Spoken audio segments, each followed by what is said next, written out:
Did you know that Roman clothing was so valuable it was sometimes stolen?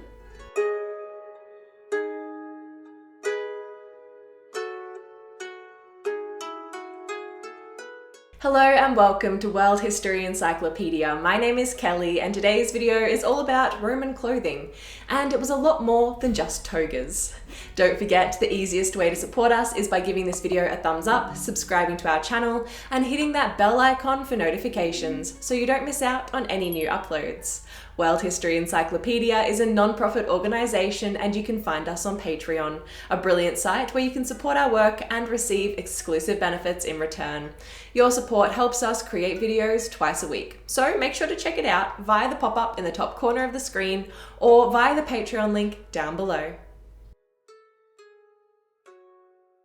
Although ancient Roman clothing is commonly associated with the toga, this was formal wear and only worn by men. Romans wore several different types of clothing and accessories, and in later eras were quite fond of silk garments.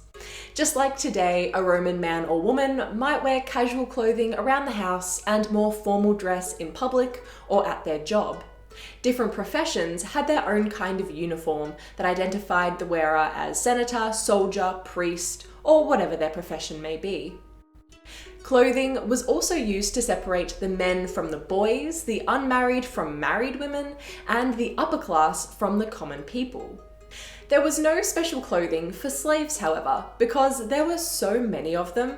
It was feared they might rebel if they realised they outnumbered their masters, and having any sort of official slave outfit, it was thought, would make this a lot easier for them.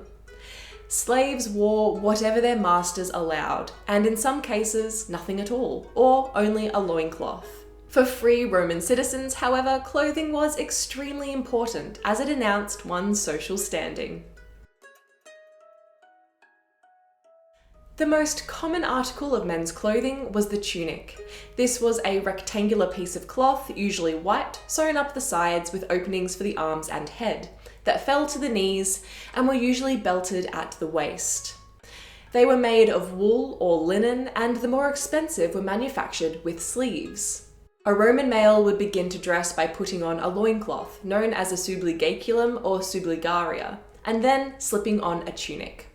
Upper-class males going to a formal event, or to work if they were senators, might wear more than one tunic beneath a toga. The toga was around 18 feet long and 6 feet wide, and was extremely difficult to put on by yourself. A slave, adept at wrapping the toga, would dress his master, and the toga was draped around the body and fastened by folding the cloth over and under itself. There were many different types of togas, and each would identify its wearer's social status. The toga praetexta, for example, was worn by young men and women before they came of age. Once a young boy had become a man, he would wear a toga virilis, toga of manhood.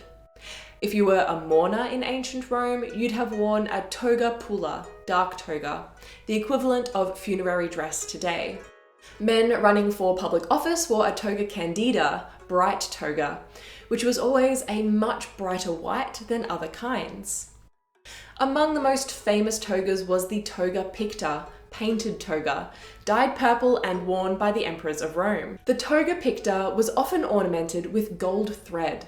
Although togas are usually thought to have been white, they could be dyed, like with the toga picta, for special occasions, like a Roman general's triumph celebration, or to signify a certain profession or military rank. Men, especially in the military, might also wear the cloak known as a sagum, as lower-class citizens were forbidden to wear a toga. Soldiers wore tunics, sometimes shorts of leather or trousers, and kilts. Male clergy usually wore the toga praetexta over a tunic, while female clergy wore a cloak known as the palla, usually white to signify purity, and sometimes a veil. The female version of the toga was the stola, probably best known today as the garment depicted on the Statue of Liberty in the United States. Like the toga, the stola was draped around a woman's body over a tunic. A Roman woman would dress beginning with the same undergarment as a man, the loincloth, but then add the strophion, which bound and supported the chest. They would then put on the tunic, then the stola if they were going out in public, and sometimes the palla. The stola, like the toga, was difficult to put on, and women were dressed by their slaves just as men were. The palla eventually replaced the stola as it was easier to put on and more comfortable, just as the male counterpart, the pallium, would replace the toga. Men and women both wore shoes and sandals, and in the military and at certain times for senators, boots. Like clothing, footwear identified social status, as the higher quality shoe or sandal was more expensive. Shoes were made of leather and often hobnailed in the sole to provide better grip. Such shoes or sandals were only worn outside the home. Indoors, Romans favoured house slippers of felt or shoes of light leather. Most Roman males were clean-shaven and wore their hair short. Women's hairstyles varied and again suggested social status. Roman women were expected to present a modest appearance in public, and so, since they were restricted in how they could dress, they accessorized with hairstyles and jewelry. The more jewelry you could wear tastefully, the greater your status, and this was the same with hairstyles. Intricate hair plaiting, which would take more time and skill, suggested a woman of higher status and wealth. The same goes for garments made of silk, which came from China via the Silk Road, as these were quite expensive.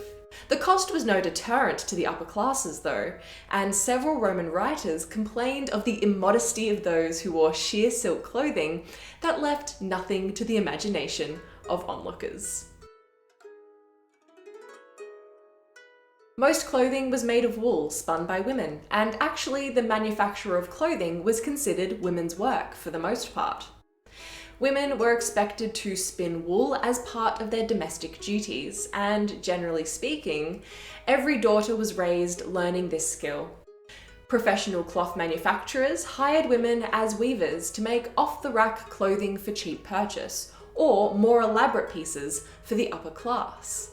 Clothing overall was expensive and was often stolen from public baths. The goddess Sulis Minerva was often invoked in curses on thieves who had taken clothing from the popular thermal springs at Bath in Roman Britain. Clothing might be handed down in wills, given in trade for other items, or once a piece had become too worn, sold to second-hand patchworkers who stitched such things up and resold them. Clothes were cleaned by professionals known as fullers, who used urine as the detergent. Urine was collected from public restrooms and poured into a vat with the clothing. The fuller or their slaves would then tread on the cloth to agitate it, removing stains and odours. After the clothing was washed, it was rinsed in clean water, dried on racks, and bleached over burning sulphur before the clothes were returned to their owner. Fullers were responsible for replacing any lost or stolen clothing, and so the clothes of every client were carefully kept track of. Although most Romans looked down on the fullers because they were associated with filth as collectors of urine, they couldn't have gotten on without them, and a fuller in ancient Rome was among the most highly paid professions in the city. The Romans were fully aware of the importance of making a good impression, and so clothing definitely made the man and woman throughout Rome's history. How would you have dressed in ancient Rome? Let us know in the comments below. If you enjoyed this video, make sure to give it a thumbs up and subscribe to our channel so you don't miss out on our new videos published every single week. This video was brought to you by World History Encyclopedia. For more great articles and interactive content, head to our website via the link below. If you like my shirt, you can find this design and a bunch more in our shop at worldhistory.store, or you can find a link for it down below. Thank you so much for watching, and we will see you soon with another video.